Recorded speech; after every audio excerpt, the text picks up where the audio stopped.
asimétricos, asimétricas, muy buenas tardes. Bienvenidos, bienvenidas a una sesión más del Club de Lectura Asimétrico. Hoy, como veis, estamos en un entorno otra vez totalmente distinto que el del estudio. Ya sabéis que en este club nos movemos muchísimo. Hoy estamos en Centro Cibeles, en Madrid, en la exposición Archivos Lambda, el proyecto del Museo Munch de Oslo.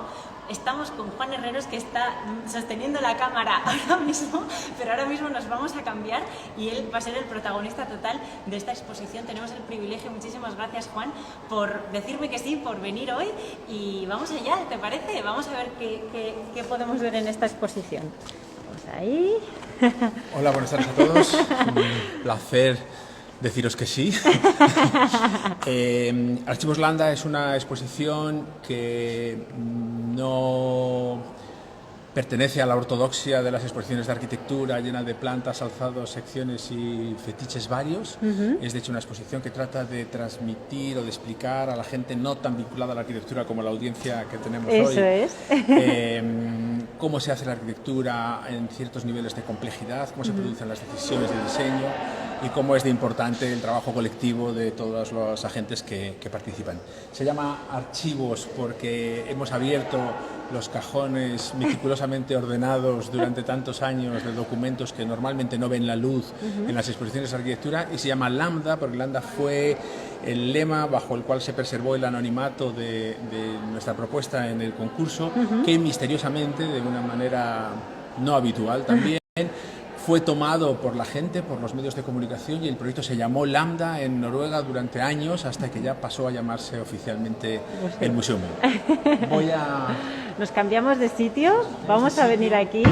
Estamos aquí delante de esta maqueta. Esta maqueta es un fragmento de la ciudad de Oslo. Seguramente mucha gente reconocerá aquí la ópera de Snøhetta, pero lo que hay que decir delante de esta maqueta es que en los años 80, igual que otras ciudades, pensemos Barcelona como la más próxima, que tenían un puerto o unas instalaciones industriales que bloqueaban la relación de la ciudad con el mar, deciden eliminarlas y suprimirlas. En el caso de Oslo, el asunto tiene gran dificultad, primero porque ahí estaba ese puerto, que a su vez estaba flanqueado por una autopista y por un haz de vías de ferrocarril que seguramente habían sido colocadas allí porque ya existía una barrera que lo permitía. Entonces, un gran proyecto colectivo que pretende, digamos, avanzar la ciudad sobre esos espacios muy complejamente infraestructurales, con una idea que sí es novedosa con respecto de lo que hicieron otras ciudades, que es no crear un gran espacio público salpicado de unos pequeños acontecimientos arquitectónicos, sino prolongar la ciudad y crear una ciudad residencial, productiva, comercial, equipada, en la que no habría grandes espacios públicos, sino muchos y muy pequeños, en la que ya se planteaba una movilidad muy blanda, una desaparición de los coches y otros parámetros que, mencionado en los años 90, resultaban un poco extraños, pero que hoy en día pues, son completamente habituales y asumidos ya por mucha gente, ¿no? El primer gran momento, como decimos, es la ópera de Snøhetta, se abre en el año 2007. El segundo es un concurso internacional que construye esta colección de edificios de oficinas que se llama el Barcode, ¿no? El código de barras. Es un proyecto de MVRNV. Ellos ganan, como ya habían hecho como que hicieron muchas veces en esos años, concursos en los cuales proponían un masterplan en el que ellos mismos encargaban edificios a diversos arquitectos. Y el tercero es un concurso internacional que promueve a la vez la Biblioteca Deichmann y el Museo Munch.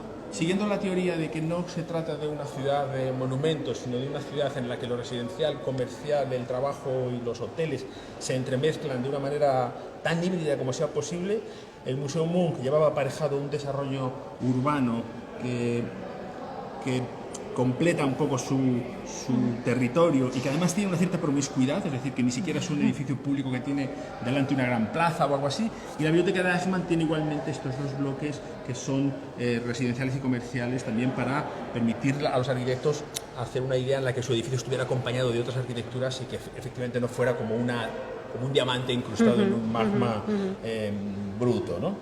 Este es un concurso también muy particular. Fuimos invitados 10 estudios de todo el mundo, 20 estudios de todo el mundo, 10 de los cuales fueron elegidos en un llamado en base a la experiencia en la construcción de museos. Ahí entraron Tadabando, Zaha Hadid, Bojan Wilson, Samuel Hatton y otros muchos grandes nombres, y otros 10 que nunca habían realizado un museo de estas magnitudes, pero que por alguna razón deberían ser escuchados. Esos 10 nuevos estudios fueron seleccionados por un comité que todavía hoy permanece en el anonimato, ¿no? Y ahí entramos nosotros y pudimos tener esta experiencia de participar en este concurso internacional organizado con una tremenda seriedad y con una tremenda calidad y neutralidad en los jurados y en los mecanismos, en las bases, que son un libro completo. Ahora igual nos podemos acercar ahí para que nos lo enseñes. El jurado emite un report que se publica y que todo el mundo puede tener acceso. Y luego ganamos con este edificio que tiene como 3 o 4 principios que son resaltados por ese report. El primero es que, aun siendo el site del concurso una zona muy extensa, que de hecho fue aprovechada por la mayoría de los concursantes para plantear museos extensivos que ocupaban la mayoría del suelo disponible, nosotros decidimos replegarnos a este lugar un poco más anodino, un poco más alejado del efecto de la ópera, y ceder todo el resto del espacio a la ciudad para un proyecto futuro de espacio público. De hecho, planteábamos que esto debería ser una playa, que es lo que es hoy, o ha terminado siendo de una manera natural. Al replegarnos, planteamos un edificio que tiene un zócalo y una torre. Evidentemente, el programa, al imponernos a nosotros mismos la construcción de un espacio tan pequeño, pues nos obliga a desarrollarnos en altura. Pero el podium tiene una intención social y política muy clara, que es el Museo de los Ciudadanos. Es decir, en este podium es como una plaza cubierta, muy bien cubierta, porque Oslo no tiene un clima como para tener muchas plazas descubiertas, ¿no? Pero en esa plaza cubierta, como en cualquier plaza de cualquier pequeña ciudad, hay un cine, hay un auditorio, hay un restaurante, hay una tienda, hay un centro educativo, hay una biblioteca, hay un instituto de investigación y hay un museo. El museo es la torre, ¿no? Esta cuestión tiene que ver con un statement que nosotros mismos proponemos en el museo, diciendo: si el museo del futuro es el lugar en el cual tenemos que reescribir nuestra historia, es el lugar en el cual los ciudadanos tenemos que reconocernos y en el que tenemos que plantearnos de dónde venimos y qué es lo que queremos ser, necesitamos darles a esos ciudadanos un espacio propio y especial que les permita convivir, digamos, con los turistas. Es decir, no renegamos del viajero turista, que además, bueno, es globalización, es imagen, es economía, pero desde luego necesitamos que se visibilice claramente que en este espacio, en este lugar, hay un territorio que pertenece más a los locales, que es ese vestíbulo con todos esos equipamientos, de manera que sea la arquitectura la que da, a través de su organización, de su programa y también de su lenguaje y de su organización espacial, ese contenido social a la institución.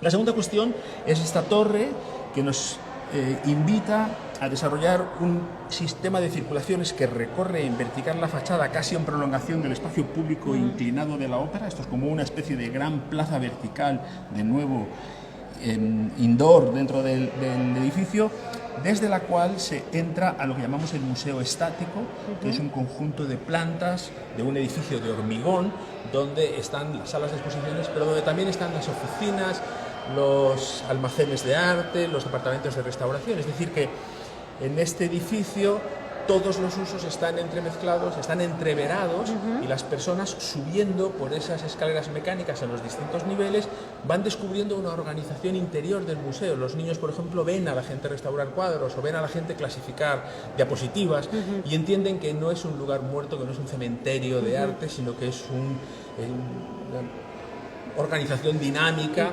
que podríamos decir de cultura contemporánea y no tanto un archivo histórico. En paralelo con esa lectura del interior del museo desde el espacio de circulaciones se produce otra lectura, quizá más importante, que es la lectura de la ciudad, el entendimiento de la ciudad como una sucesión de estratos que cada vez que el visitante sube a otro nivel, pues va percibiendo una nueva capa urbana, empezando por el puerto vikingo y terminando pues, por la ciudad del siglo XXI y pasando por la ciudad del XIX, la aparición de los primeros grandes edificios, la ciudad del siglo XX, etc., ¿no? Esta idea de convertir al edificio en sí mismo en un instrumento de diálogo, de descubrimiento y de entendimiento de la relación entre el arte, entre la cultura y la ciudad, bueno, el propio report del jurado lo destaca como un valor muy importante que, de nuevo, igual que decíamos antes, si la arquitectura no se ocupa de evidenciar que el museo tiene intenciones de contenedor social, vamos mal. Pues lo mismo, si el edificio quiere asumir una cierta condición histórica, pues lo primero que puede hacer es ayudar a revelar la historia, especialmente si estás en una localización que te lo permite, la historia del lugar al cual perteneces, ¿no? Voy a moverme un poquito para hablar del cuarto ingrediente. El cuarto ingrediente de los valores que el reporte del jurado destaca es esta organización. Es decir, estas plantas, sean de exposición, como esta que estoy señalando con el dedo, sean de trabajo o sean de almacenaje, tienen siempre un espacio de 350 metros, un espacio de 650 metros y por lo tanto, entre ellas, 1000 metros, ¿no? Esto obedece a una cuestión que es, en el año 2008, cuando nosotros estábamos haciendo este concurso, hicimos una investigación sobre todas las exposiciones temporales que circulaban por el mundo en ese año. La mayoría eran de 350 metros, de 650 metros o de 1000 metros. Pero también hicimos un estudio sobre los departamentos específicos de los museos, es decir, como la cantidad de arte que puede formar parte de un argumento o de un pequeño proyecto curatorial dentro de un museo. El departamento de diseño del MoMA, el departamento de arte africano del Metropolitan, el departamento de barroco del Smithsonian, tienen sistemáticamente 350, 650 o 1000 metros cuadrados. También tuvimos nuestros contactos con personas expertas en capacidad de atención y logística mental. Y nos demostraron o nos convencieron de que por encima de 1000 metros la cabeza ya no puede archivar más. Es decir, que esa sensación de agotamiento que tenemos cuando en el Louvre hemos visto ya 15 salas tiene fundamento científico. Tiene su razón de ser, y hay que evitarlo, ¿no? Entonces, planteamos esta organización con este núcleo central. Este núcleo central es de uso exclusivo para los empleados del museo. Y eso quiere decir que con un montacargas gigante nosotros tenemos conectados los depósitos con la restauración, con los sitios de archivo y con todas las salas. No hace falta cerrar el museo un día a la semana para mover 3 cuadros o para realizar 3 operaciones. Podemos hacerlos antes de que abra, a las 10 de la mañana, sin ningún problema, lo cual significa un séptimo de visitas, un séptimo de ingresos, y que nunca hay un turista que llegó justo el día que el museo estaba cerrado. Claro.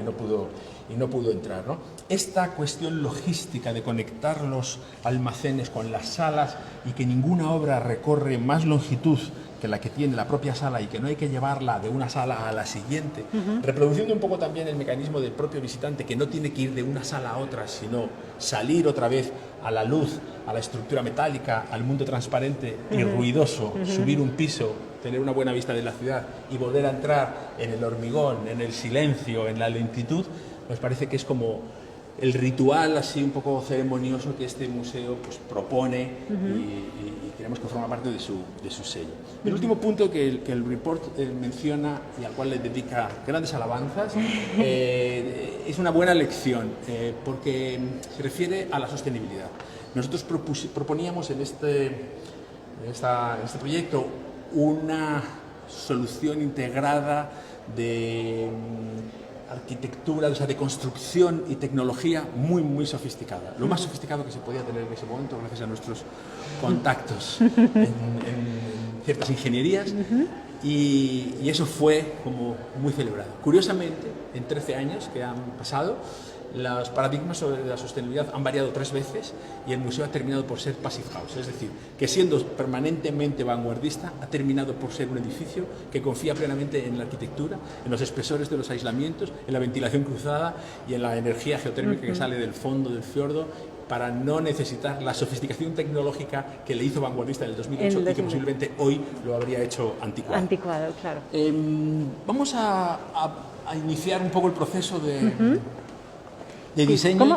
Claro, ¿cómo se empieza este proceso, Juan? ¿Y cómo es ese proceso tan largo? Porque esto lo hemos hablado antes, ¿no? De casi 13 años ya, ¿no? De este proceso de museo. Bueno, es un proceso largo, quizá no tan largo, en la estadística de nuestro estudio hay muchos proyectos que han tardado 10 años en ser construidos. Lo que ocurre es que este ha sido exageradamente visibilizado, publicitado y, en fin, y tiene una historia compleja que ha sido, en fin, objeto de mucha atención, ¿no? Pero en realidad sí es cierto que en ese tiempo han ocurrido muchas cosas y nosotros hemos podido explorar dimensiones como tecnológicas, innovadoras, políticas y de muchas dimensiones de la arquitectura. Y hasta sociales también, ¿no? Sociales muchísimas, ¿no? De lo que ocurre o de lo que va a ocurrir o de lo que está ocurriendo en el mundo en este momento. O sea, creo que este edificio recorre 10 años más una pandemia de la vida de nuestra profesión y es casi como una radiografía de lo que ha pasado en el mundo de la arquitectura en estos años, ¿no? Quiero venir aquí porque esto es lo que nosotros... Pero me voy a poner así para que se vea bien contigo. Esto es lo que nosotros nos encontramos cuando llegamos, es decir, todavía estaban las autopistas sin eliminar, aquí se ve perfectamente, aquí se ve la ópera, o sea que estamos hablando de que en ese momento para llegar a la ópera todavía había que atravesar una pasarelita que era como tremendamente frágil, ¿no? Todo esto hay que derribarlo, hay que traerlo al suelo, hay que ganar ese territorio para la ciudad y es una operación, bueno, yo creo que con una tremenda ilusión colectiva, es decir, todos los ciudadanos estaban como por la labor de volver al borde de la costa, recorrerla caminando o en una bicicleta, cosa que ya se puede hacer hoy. Pero nosotros, claro, nos encontramos con esta situación, va a ser difícil cogerlo con la cámara, pero aquí hay una foto que tomamos el día que vamos a conocer a ver si la podéis ver asimétrica. Es la que está de fondo. Es la que está de fondo, intento recorrerlo así un poco rápido. Y se ven contenedores, se ahí ve abajo. Nieve, es decir, esto es lo que había en esas islas que ahora están llenas de edificios. Hay un reportaje de Iván Ban que lo vamos a ir viendo, al cual ya no haremos muchas más menciones, pero es un reportaje que hace Iván Ban la semana de la inauguración. Esto es muy interesante porque lo que Iván Ban recoge es una especie de ensayo fotográfico en el que narra la apropiación de los ciudadanos, por parte de los ciudadanos del edificio. Primero como objeto silencioso y luego ya como objeto activo, porque se puede entrar. Hay que tener en cuenta que este edificio ha estado durante 2 años terminado y listo en la ciudad de Oslo sin que la gente pudiera entrar. Es decir, nadie sabía lo que había dentro ni cómo estaba organizado. El misterio, Juan, el misterio. Claro. Hay que vivirlo. Aquí se ven cosas como este toma tan tremenda, ¿no?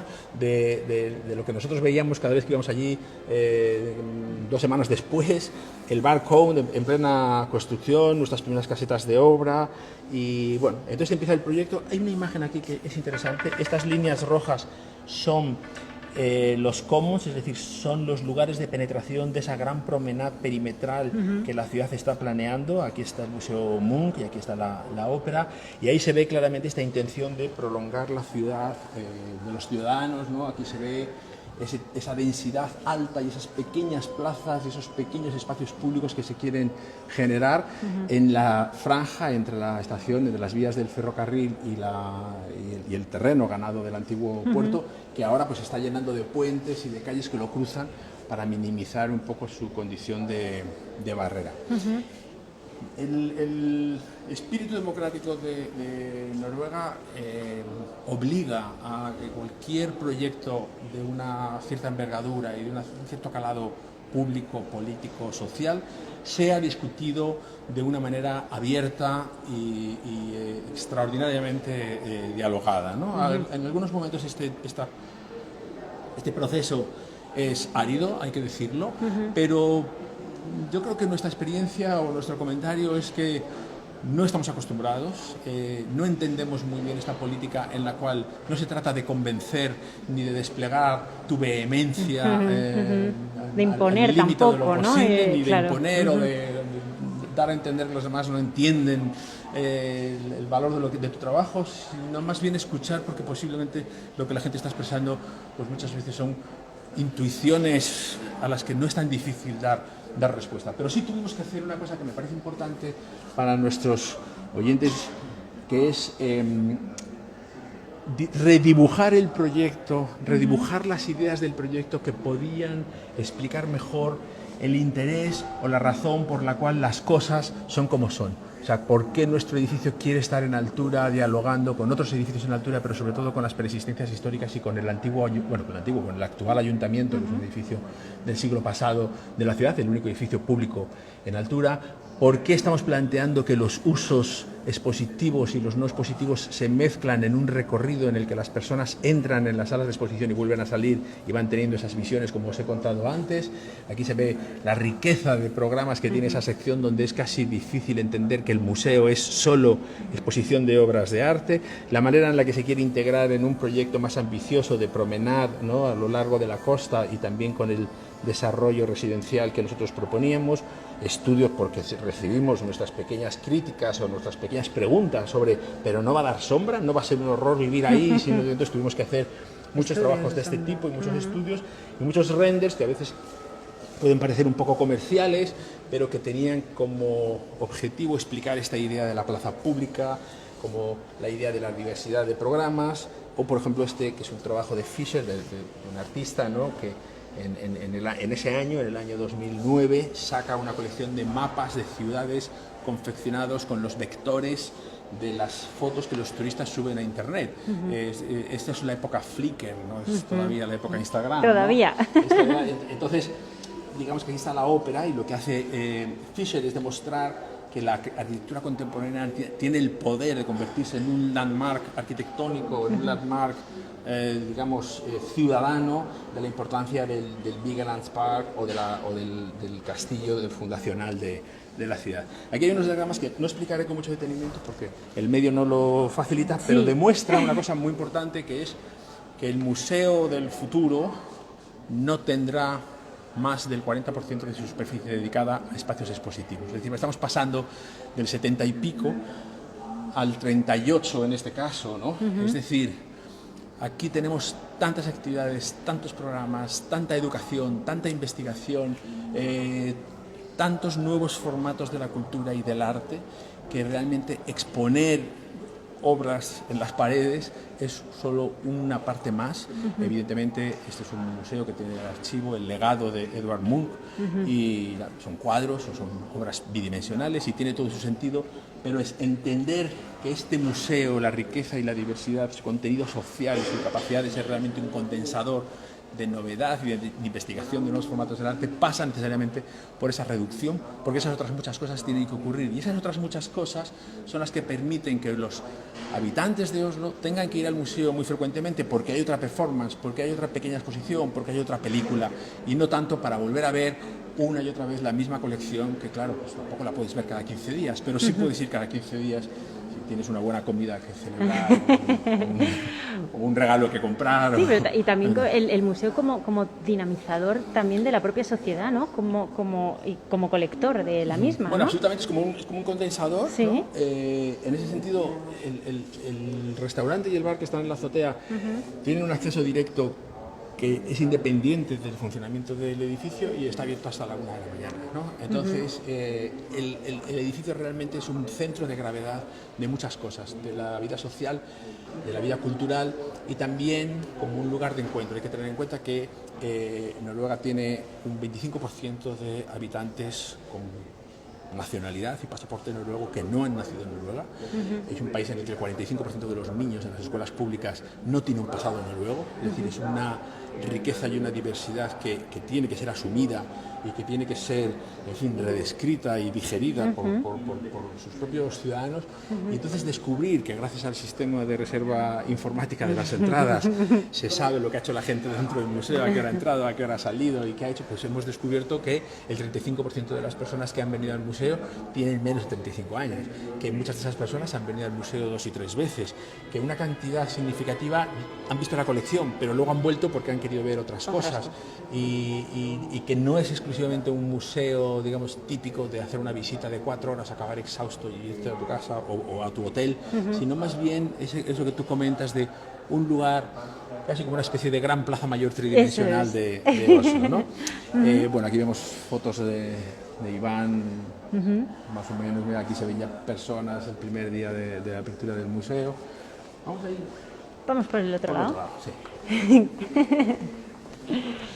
Ese proceso, digamos, en el que el museo debe ser explicado, comunicado y dialogado con todos los agentes, tiene también un momento en el cual estás impelido, digamos, a responder a cuestiones muy concretas, ¿no? Nosotros como arquitectos, pues lo que sabemos hacer es dibujar, pues lo hacíamos casi siempre dibujando, hablando, pero también escribiendo en la prensa, respondiendo a multitud de entrevistas, participando en programas televisivos. Muy mediático ha no sido siempre esto, ¿no? muy mediático, ¿no? No siempre muy entretenido, ¿no? Pero sí tuvimos que producir este material que se ve aquí, que fue crucial. Por ejemplo, explicar por qué tiene sentido que nuestro edificio sea alto si ya hay otro edificio alto en la ciudad y es el único otro edificio alto público, que es el ayuntamiento, como decía antes, produciendo un diálogo entre estas dos bahías. Se pueden ver los edificios por encima de esta península y es la representación de la democracia, el ayuntamiento, y la representación de la cultura, el museo. Nosotros decíamos, Oslo nos critica por ser altos, diciendo que Oslo es una ciudad de edificios bajos. Es mentira. Lo que pasa es que han entregado los edificios altos a los bancos, a los hoteles de 5 estrellas y a las grandes corporaciones. ¿Por qué no vamos a construir en altura los edificios públicos que además tienen esta misión bonita de estar al final de la bahía y de recibir a los barcos que llegan, como se ha visto en algunas de las imágenes? Pero también descubrimos o hicimos ver que todas las instituciones culturales importantes de la ciudad estaban más o menos a lo largo de un eje, cosa que tampoco había sido nunca visibilizada. Y eso es importante, porque eso es como decir, lo tiene Nueva York, en la Quinta Avenida, con los museos entre el MoMA y el Museo del Barrio, lo tiene Madrid, en la Castellana, lo tiene Berlín, en la Isla de los Museos, y lo tiene Oslo, y nadie se había dado cuenta, ¿no?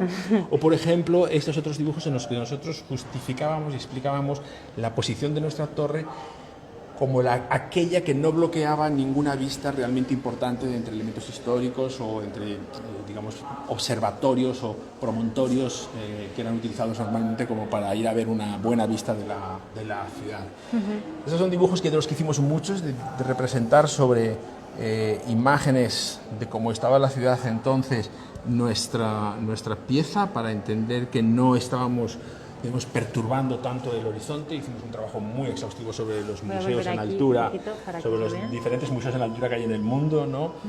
Los conocemos todos, o sobre los edificios altos que ya había, ¿no? Este es el Munch, y todos estos edificios están en Oslo, ¿no? O sea que no era para tanto, pero sobre todo aquí sí que entramos claramente en una fase de diálogo, en una fase de escuchar y decir, te voy a responder con un dibujo, o vamos a verlo juntos, y tuvimos bastante éxito. Tuvimos tanto éxito que el dominical del periódico más importante de Oslo, el Aftenposten, publicó esta sopa de letras un domingo. Digo yo que tendrás una copia de esto, ¿no, hombre, Juan, claro, por favor? Rellenada. En la que decía que este individuo construirá el Museo Munch si consigue atravesar este llamado proceso político. Esto es muy importante, no tanto por la anécdota, que me hace, a mí tanta gracia como a vosotros, Hombre, por supuesto. pero es importante porque cuando un país puede poner una foto de un arquitecto en una sopa de letras de un domingo, preguntando o mencionándole, dando por sentado que para la gente es un asunto lo suficientemente importante como para poder rellenar el nombre de este individuo, estamos hablando de una sociedad realmente motivada y entregada a la arquitectura. En el año 2012, David Chipperfield nos invita a la Bienal de Venecia. En nuestro proyecto estaba en ese momento parado, estaba suspendido por la discusión que se estaba dando en el ayuntamiento entre los diferentes partidos políticos respecto de la pertinencia o no de la inversión y de la localización del museo. Es decir, ya no era un asunto contra nuestro proyecto, sino una discusión más ambiciosa en términos de cómo, por eso esto es un museo municipal, ¿no? Cómo el municipio de Oslo se podría permitir el lujo de gastar 300 millones de euros en un edificio donde se podían hacer otras muchas cosas. Bueno, yo creo que era una reacción típica de la oposición de cualquier lugar del mundo, utilizando argumentos bastante simples. Pero bueno, el caso es que David Chipperfield nos da la oportunidad de mostrar en la Bienal de Venecia, en una instalación propia del Pabellón de Italia, nuestra teoría sobre el trabajo en equipo, sobre la infiltración del arquitecto en los grandes equipos que toman decisiones en estos proyectos tan complejos. Ya no estamos hablando de una de un organigrama triangular con un estudio en el pico, sino de algo más lateral, más entremezclado, donde las personas van teniendo un papel, van teniendo su momento de gloria, el arquitecto entra y sale, como lo hacen todos los demás, en la primera línea. Y entonces con esto nosotros escribimos un texto en el que renegábamos definitivamente de la comparación del arquitecto como director de orquesta, algo que nunca me ha gustado.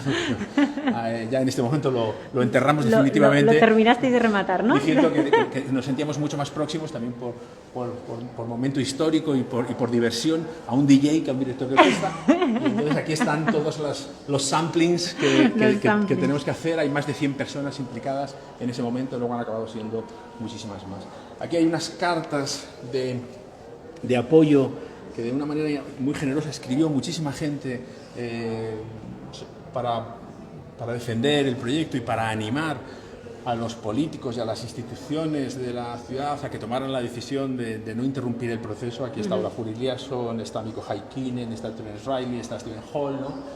Y hay un momento en el cual, como parte de este diálogo, Jens Richter y yo montamos los banquetes. Los banquetes aprovechamos una exposición que se despliega en la Galería Rom. La Galería Rom es una galería de arte y arquitectura de Oslo, un poco parecida al Storefront de Nueva York, ¿no? Y entonces, en ese espacio nosotros hacemos unos banquetes que son unas reuniones de arquitectos, directores de museos, artistas, periodistas, directores de revistas de arquitectura y de arte, en los que no se habla del Museo Munch, en ese momento está el proyecto parado, ¿no?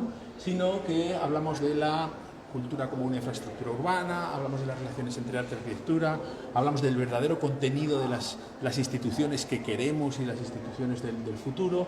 Y entonces con el público que va asistiendo, que cada vez es más numeroso, se va construyendo una idea de que existe una conversación global sobre estos temas, de que el Museo Munch, hecho por nosotros o por quien fuera, tiene todo el derecho a pertenecer a esa conversación, que a lo mejor un instinto demasiado conservador o una insistencia en su no innovación le podría dejar, digamos, descarrilado de ese gran asunto mundial y global como es hoy la renovación de las instituciones y la utilización del museo como instrumento de reescritura de la historia, ¿no? Entonces eso tiene mucha repercusión y hace que mucha gente realmente entienda que Noruega, Oslo, Munch pueden conformar una unidad de gran poder social para los próximos años, ¿no? Aquí se ve un mock-up que construimos justo a continuación de esto, un trozo del edificio 1-1, de hecho aquí en la exposición hay un fragmento de este mock-up. Igual ahora el pasar otra vez para allá lo... ¿Podéis venir a verlo? Hombre, claro, ahora lo diremos. Este mock-up aparece en un lugar muy transitado de la ciudad una noche, casi por arte de magia, y la gente empieza a verlo, empieza a acercarse. El mock-up es en sí mismo una pequeña sala de exposiciones sobre el proyecto, y en un momento casi milagroso, alguien, anónimo en principio, luego ya no tanto, convoca una manifestación de las antorchas. Como sabéis, las Torch Parades en los países nórdicos son unas manifestaciones apolíticas, son manifestaciones que no tienen pancarta, no tienen foto, no tienen nadie sujetando en la primera línea, son puramente civiles, todo el mundo asiste en su calidad de ciudadanos y son manifestaciones que se hacen por motivos que no tienen ideología partidista, ¿no? Entonces puede haber gente de diferentes pareceres políticos que sin embargo apoyan la construcción del Museo Munch. Nunca se había hecho una Torch Parade para pedir una acción cultural, digamos, ¿no? y es la primera, y tiene tremenda repercusión, y pasamos de esta escena en la cual está el director del museo y nosotros que estaríamos por aquí detrás hablando con gente y exponiendo el museo, a una situación un poco más relajada, porque efectivamente el ayuntamiento decide construir el museo, ¿no? Que el ayuntamiento decida construir el museo es algo emocionante, no solo para nosotros. En realidad culmina un proceso que es una historia bellísima que os cuento porque merece la pena, ¿no? Munch, ya muy mayor, llegan los nazis al gobierno en Alemania y declaran su trabajo, los pocos cuadros de Munch que había en museos alemanes, arte degenerado, y los retiran de la circulación.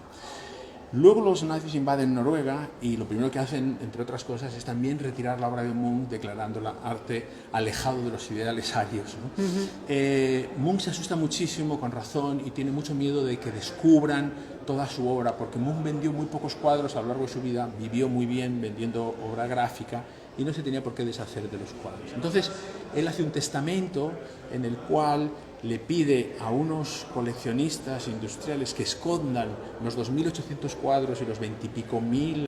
Hemos perdido la conexión. Ya estamos de nuevo. Ya estamos de nuevo. Que hemos perdido un momento la conexión. Disculpad, perdón. Bien, Sí. habíamos dicho que Munch le pide ayuda a estos industriales coleccionistas para que le escondan la obra y escribe un testamento diciendo: yo, que he sido toda mi vida, que he renegado toda mi vida de esta sociedad conservadora y de esta ciudad antediluviana y tal y cual, ahora entiendo que soy parte de ello y que lo mejor que puedo hacer, si realmente quiero contribuir a su modernización, es ceder todo mi fondo a la ciudad de Oslo, con la condición de que se construya un museo para alojarlo.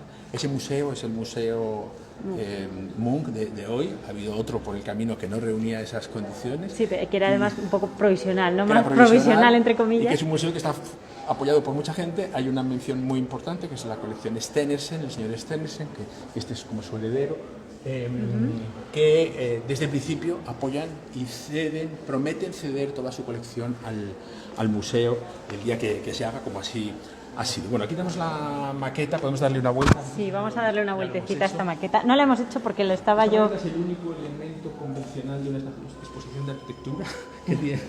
Que tiene. Aquí, que no está mal. No, pero desde luego es magnífica, vamos. Aquí podéis ver que en la otra maqueta se veía un poco más pequeño, ¿no? Pero ahí podéis ver lo que estábamos hablando, ¿no? De esa plaza, digamos, cubierta, entre comillas, ¿no? Y esa torre, ese basamento de esa torre, ¿no? Que compone el proyecto, que yo creo que aquí se ve magníficamente bien, ¿no? Ahí está. Ya lo hemos recogido. Este es Me voy a poner en el otro lado para que se te vea mejor. Este es Ahí. un cronograma, no lo vamos a dedicar mucho tiempo, pero sí es un cronograma que aquí en la exposición tiene mucha importancia, porque en la banda de arriba está el desarrollo del proyecto, donde se ven los momentos de la paralización durísimos.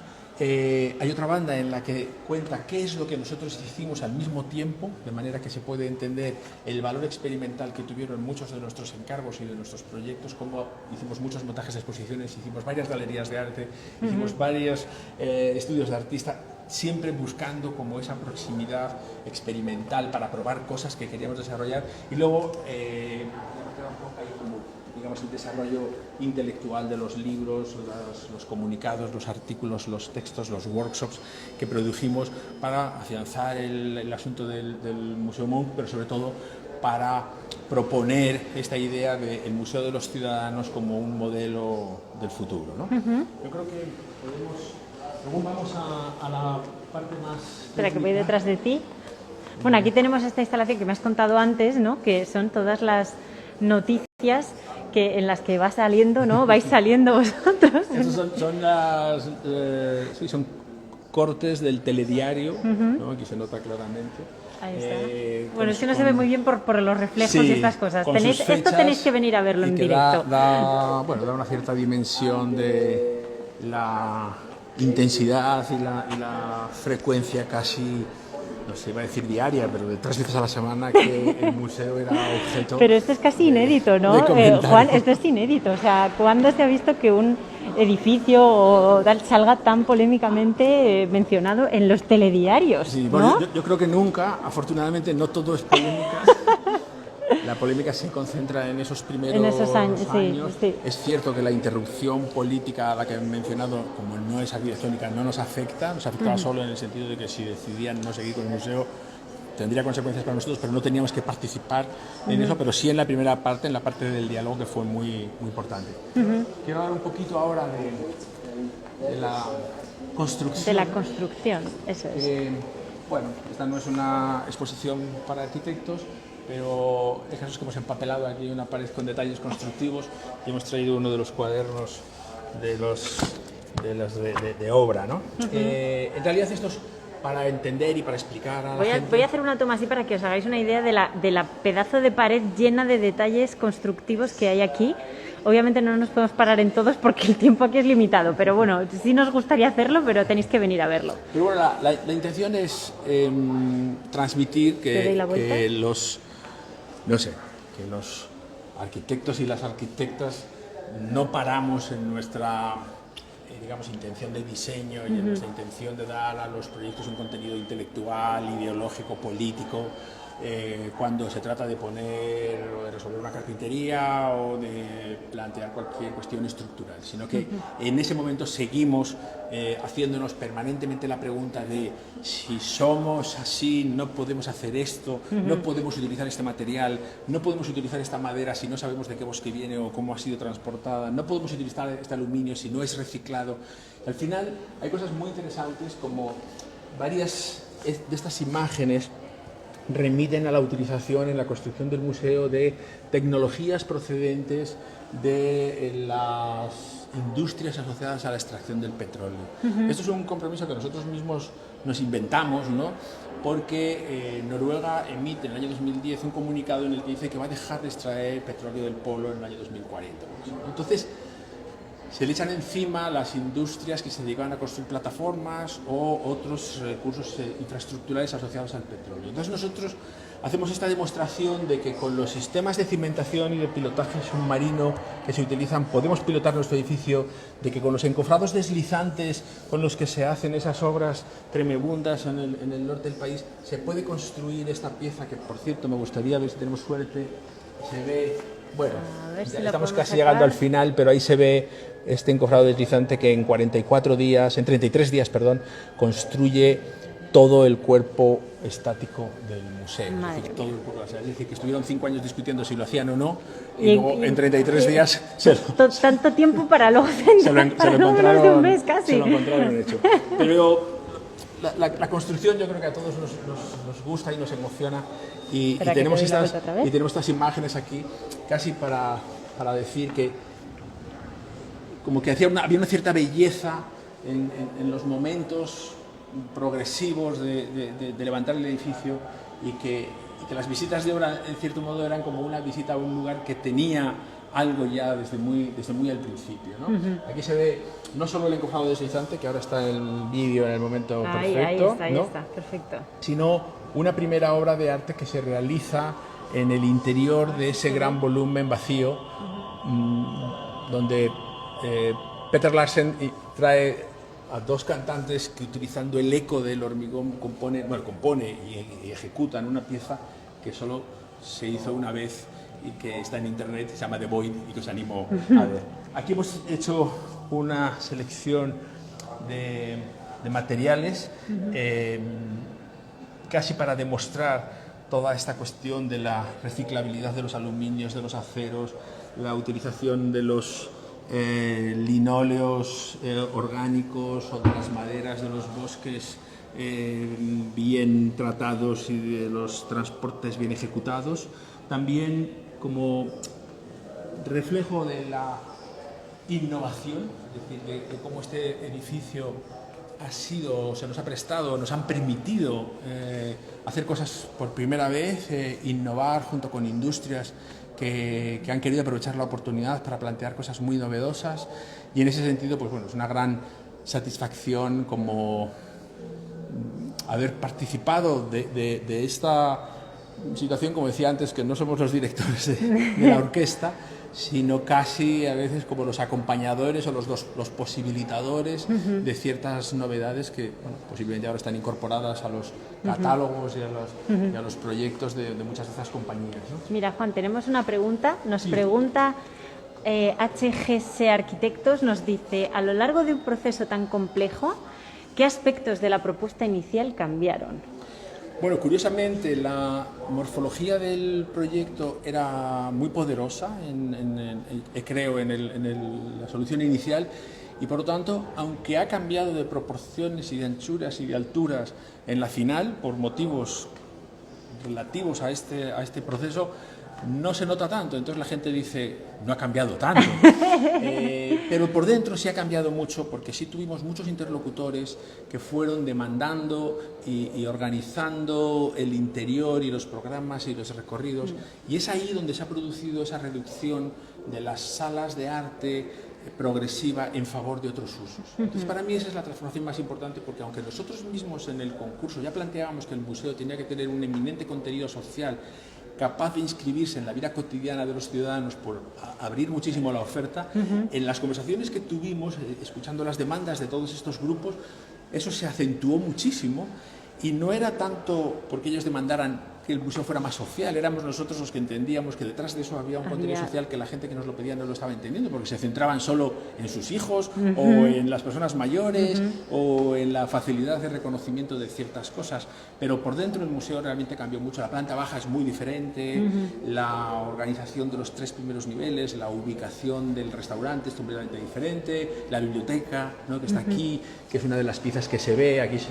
Esta foto está hecha como desde una escalera mecánica y se ve la biblioteca a través de ella. O sea que es como si hubiéramos mantenido el cuerpo, pero hubiéramos cambiado los órganos de sitio, ¿no? Algo así. Y aquí te hago yo una pregunta, Juan, de todas esas cuestiones que os decían, que os proponían y tal, ¿qué es algo que tú recuerdes que se repetía con mucha insistencia? ¿Hay alguna cosa que fuera especialmente llamativa para vosotros? Bueno, había, como siempre se repetían, 2 cuestiones. Había una cuestión técnica relativa al comportamiento, digamos, energético del edificio. Había mucha gente que sospechaba que el edificio no iba a ser capaz de cumplir sus estándares de lucha contra el cambio climático, cosa que al final se produce, y de hecho aquí está el Future Build 10 Years, que es un programa que saca el gobierno noruego en el año 2014, cuando nosotros ya estamos casi empezando la construcción y sugiere que los edificios públicos tienen que reducir el 50% de su huella de carbono.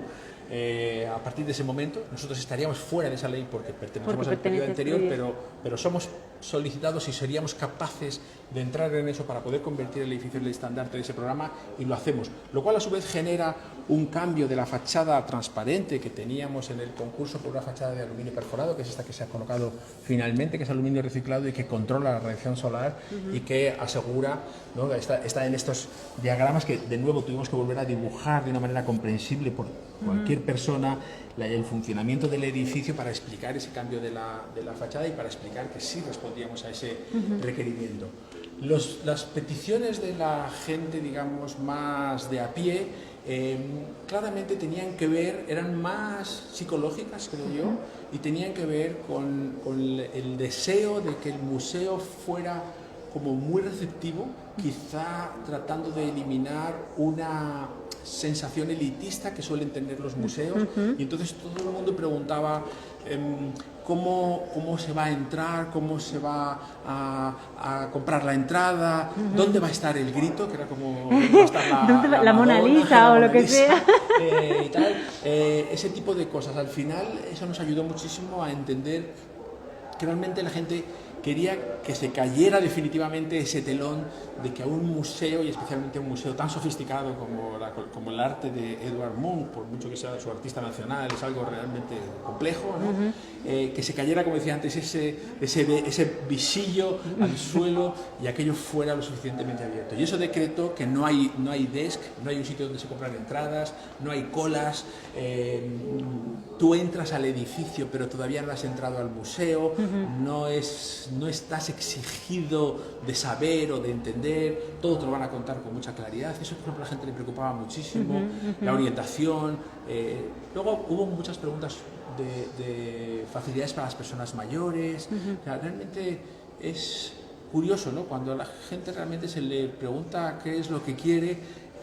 Muchas veces te responden cosas que están convencidos de que las quieren, y otras empiezan como a balbucear algo que no entienden muy bien, pero que tú sí eres capaz de interpretar qué es lo que te están pidiendo. Bueno, vamos a terminar con unos minutos, ¿no? Sí. Nos queda, bueno, hay muchos vídeos que tendréis que venir a ver. Estos tenéis que venir a verlos, porque yo creo que el protagonista hoy eres tú y te escuchamos a ti.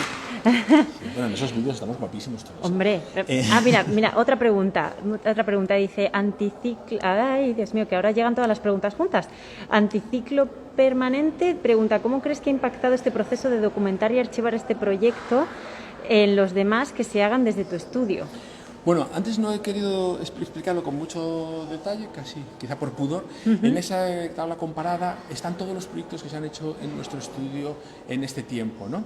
Y ahí se ven pues, todos los otros museos, todas las galerías, incluso edificios que no son estrictamente culturales, y cómo han ido informando el proceso de este museo. Pero yo creo que la parte más interesante de esta pregunta es que la forma de trabajo de nuestro estudio ha quedado totalmente trastocada. Es decir, la manera en la que nosotros ahora entendemos un trabajo en equipo, la manera en la que nuestras personas y nuestros colaboradores tienen y sienten que disponen de un espacio en el cual proponer y comentar y hacer cosas que seguramente terminan siendo diferentes de las que cualquiera de nosotros habría propuesto. De nuevo a nosotros, a Jens Richter y a mí, nos toca un poco ese papel de acopladores o de coordinadores, pero no necesariamente de impositores de las ideas, ¿no? Eso ha cambiado, yo creo que radicalmente, incluso el paisaje de nuestro estudio. Nosotros en el año 2014 cambiamos la estructura, nos cambiamos de estudio, nos fuimos a otro espacio para, igual que decíamos, el museo no puede decir que es democrático si la arquitectura no lo demuestra. Nosotros dijimos, no podemos decir que somos colaborativos si no tenemos una espacialidad colaborativa, si en nuestro estudio la gente realmente no comparte la misma mesa, las mismas caras o las mismas pantallas, y creo que lo conseguimos en ese momento y pasamos incluso a tener una organización administrativa muy diferente. Muy diferente, ¿no? Aquí en esta pared te vuelvo a adelantar para que salgas tú con la... En esta pared hay una serie de pequeños proyectos que tienen mucho que ver con esto que acaba de preguntar esta persona, que disculpe que no puedo leer su nombre. Es que los nicknames, bueno, anticiclo permanente. Anticiclo permanente, que es, en nuestro contrato había una cantidad de cosas, es un contrato enorme, con un proyecto enorme, con un edificio muy complejo, y hay una serie de capítulos que nosotros sacamos de nuestra responsabilidad y los convertimos en concursos para gente joven. Entonces hicimos un concurso para el paisajismo de una pequeña isla que hay delante del museo, lo ganaron unos jóvenes belgas. Bueno, se hizo luego un concurso de una obra de arte que lo ganó Tracy Amy para colocar esta madre en las inmediaciones del edificio. Hicimos un concurso para desarrollar los muebles del museo, que lo ganaron también unos jóvenes diseñadores, para los cuales realmente esto significó un enorme espaldarazo en su carrera, cosa que a lo mejor, pues bueno, nosotros estábamos haciendo un edificio de 28.000 metros cuadrados, ¿no? Necesitábamos añadir un banco y eso lo entendimos muy bien. También el primer display, siempre habíamos defendido que no teníamos ningún interés en imponer nada a los comisarios organizadores de las salas de exposiciones, y la mejor forma de esto fue sacar de nuestro contrato, por así decir, el display de la primera instalación, que tiene un carácter temporal y que, igual que el paisajismo y igual que los muebles, por supuesto pudimos coordinar y pudimos integrar en el edificio, que yo creo que además lo enriqueció notablemente por esta cuestión de que a lo mejor si tú tienes demasiado poder y acumulas demasiadas cosas, acabas haciendo una cosa cada vez más aburrida y copiándote a ti mismo, o queriendo tener los mismos colores, o queremos tener los mismos materiales, y todos los invitados se fueron de madre, lo cual ayuda muchísimo a la visita, ¿no? North ganó el concurso de la imagen del museo. Sí, voy a sacarla aquí porque es que es espectacular. Y de los sistemas de localización. Hicieron los salvapantallas de los ordenadores, las tarjetas de visita, las camisetas, todo El merchandising, la gráfica, todo. North, también precisamente quizá por no habernos empeñado en hacerlo nosotros, utiliza el edificio como referente, se inclina igual que aquella parte superior del prisma que hace ese gesto reverencial hacia la ciudad moderna o hacia la nueva ciudad que genera el proyecto del Fjord City de los años 80. Y bueno, le tenemos mucho cariño, digamos, a este proyecto, que además ganó el concurso proponiendo un sistema de trabajo y no un logo. Todos llegaron al concurso diciendo, yo te voy a hacer este logo, y digo, ya has hecho trabajo, ¿no? Pero estos llegaron diciendo, nosotros trabajamos así y queremos sentarnos con los arquitectos y con no sé cuántos y hacerlo. Este es un vídeo precisamente en el que se explica la relación entre el logo y el programa de finding del museo, los colores y las diferentes combinaciones, que es algo emocionante. Esta última mesa está toda llena de fetiches. Este, por ejemplo, es el día que se inaugura el letrero de Munch. North propone eliminar la palabra museo del título, es decir, esto no es el Museo Munch, no es de Munch, es solo el Munch, que además se dice Munch, ¿no? El Munch. Entonces esto es el Munch, ¿no? Que además es también muy interesante porque cuando se hace el concurso, el museo se iba a llamar Museo Munch-Stenersen, en homenaje a esta familia que legaba gigantesca colección de piezas de Edvard Munch y de sus contemporáneos, ¿no? El día que el ayuntamiento decide que va a construir el museo y que ya no hay marcha atrás, el representante de la familia Stenersen renuncia al nombre en el museo, ¿no? Entonces dice algo así como: todo esto era para llegar hasta aquí, ahora ya no necesitamos que nuestro nombre, el museo es Munch y no hace falta más. Durante la pandemia ocurrieron muchas cosas. Aquí hay A ver, ¿te sigo? videoclip de Hans Zimmer y Alan Walker, el músico electrónico, que rodó una pieza así bastante enigmática en un Oslo vacío durante el lockdown, y como especie de entrada al edificio así de una manera muy misteriosa. Y bueno, hay otras piezas por aquí, la llegada de los primeros cuadros. Estamos al revés, voy a intentar girar la cámara, pero a ver si así lo veis bien. Así. La llegada de los primeros cuadros y de los primeros grandes piezas, la instalación de la biblioteca. Bueno, todo esto son unos meses frenéticos muy emocionantes. La inauguración. La inauguración, sí, que aquí esto me lo contabas, ¿no? Esta es una gran fiesta, ¿no? La reina hace como su parte oficial y esto dura unos minutos, pero inmediatamente se monta un concierto de música electrónica que pone a bailar a 4.000 personas en la puerta del edificio. Es decir, primero bailar y luego entrar. Celebrar y luego entrar, ¿no? Luego entrar. Eso quizás es un buen final. Bueno, aquí hay una cosa muy interesante, que es este transporte de la única gran obra, o sea, la única obra que no tiene, o sea, que tiene un sitio fijo en el museo, del cual no va a poder ser descolgada nunca más, es esta pieza que entra por esa rendija que tuvimos que dejar en la fachada. Viene en un barco, se sube, se mete, ahí se ve cuando entra, se cierra la fachada y nunca más. Y nunca más saldrá.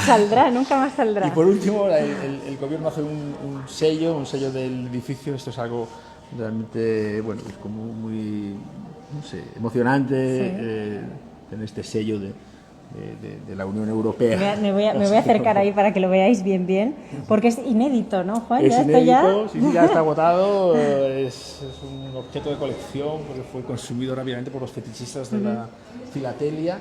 Y además está hecho por un especialista de sellos que nunca pensé que existiera, con el que nos tuvimos que reunir varias veces para ver su dibujo. Pero bueno, esto es un buen final, pero la idea, yo creo que lo que trata de englobarlo todo es, como decía antes, hay una manera de hacer arquitectura que tiene que ver con la colaboración y con la participación, no ya solo de los ciudadanos, sino también de los técnicos, de los ingenieros, de los miles de equipos, y que eso necesita afectar claramente a nuestras dinámicas y a nuestros métodos productivos. Hasta que no lo hagamos, realmente seguiremos presumiendo de cosas que no hacemos. En segundo lugar, hay que repensar las instituciones y hay que entender que si los arquitectos y las arquitectas queremos construir las instituciones del futuro, tendremos que pregonar que nos necesitan, porque si no, no lo serán. Tendrán el nombre, pero no serán lo suficientemente futuristas. Y en tercer lugar, que esta idea de reescribir la historia, que en estos días tiene tantísimo peso y que realmente parece que es como una de las poquísimas maneras que tenemos de sobrevivir a la debacle en la que vivimos inmersos en este momento, pues tiene más importancia y más calado del que parece, y que los museos no son ese lugar pasivo en el que ir a contemplar cosas que ya conocemos o que medio conocemos o que estamos preparados, sino lugares en los que cualquier persona, incluso sin la cultura necesaria para ello, descubra algo de ellos mismos que les pueda, no sé, reconfortar y emocionar, incluso, emocionar, ¿no? Y dar un poco de paz, ¿no? Entonces, ahora yo os dejo en paz. No, madre mía, Juan, o sea, yo me quedaría aquí horas viendo todo, cada una de las cosas. Vamos a ponernos al revés para que te dé a ti la luz, porque estás a contraluz. Ahí, perfecto, mucho mejor. Y no sé si, mira, nos quedan el último minuto. En un minuto tenemos que cerrar, pero sí que no quiero dejar de decir que, bueno, que el comisario de esta exposición es Valentín Roma también, ¿no? Con el que habéis colaborado aquí mano a mano, entiendo. Bueno, Valentín, disculpe, te interrumpo un segundito. Sí, claro. Valentín realmente es la persona que, supongo que a base de oírnos contar anécdotas y hablar de nuestros viajes a Oslo, y con el que hemos coincidido en muchas situaciones de todo tipo durante estos años, él es el que vislumbra esta exposición y el que nos pregunta si lo tenemos si tenemos el material. Preparado, ¿estáis preparados? Súper archivado y bueno, y le debemos un poco esa confianza que tiene en nosotros. Pues desde aquí también nuestro saludo a Valentín Roma y bueno, y a Centro, donde hemos estado hoy, que está la exposición abierta. ¿Hasta qué día, Juan? Está hasta el 20 y pico de agosto. Aquí Julieta Esperanza ha sido como la gran valedora de todo el esta asunto y exposición. ha trabajado incansablemente con todo su equipo para hacerlo posible, y de aquí va a Arcan-Rep en Burdeos, donde Fabricio Galante es ahora el director y también, bueno, pues nos ha dado esta entrada inédita, ¿no? Porque Arcan-Rep no expone a obras de arquitectos extranjeros, ¿no? Entonces es fantástico, estaremos ahí en noviembre inaugurando. Qué bien, pues nada, no os lo podéis perder, no os podéis perder la exposición aquí en Centro, que va a estar eso, como decía Juan, hasta el 20 y algo de agosto, ahora mismo no recuerdo, igual está en el folleto y me lo he dejado, a ver, no sé si está aquí en el folleto, un segundito, sí, yo creo que sí. Estará en algún sitio. Está en algún sitio, pero bueno, no lo encontramos. Es el 20, no pasa nada, pero mirad. Es el último domingo de agosto. Último domingo de agosto, o sea que será el 28, 29. No os lo perdáis, por favor, porque es una exposición maravillosa. Este vídeo se va a quedar colgado. Gracias a todos y a todas por todas las preguntas que nos habéis estado mandando. Tenemos que cerrar ya porque esto pone la cuenta atrás y me va a cerrar. Juan, muchísimas gracias por compartir este rato con nosotros, con nosotras, y nada, seguimos el miércoles aquí con más y con más club y con más arquitectura y más de todo. Bueno, gracias a todos por vuestro interés. Gracias, Juan. Nos vemos pronto. Gracias, hasta luego, chao. Chao.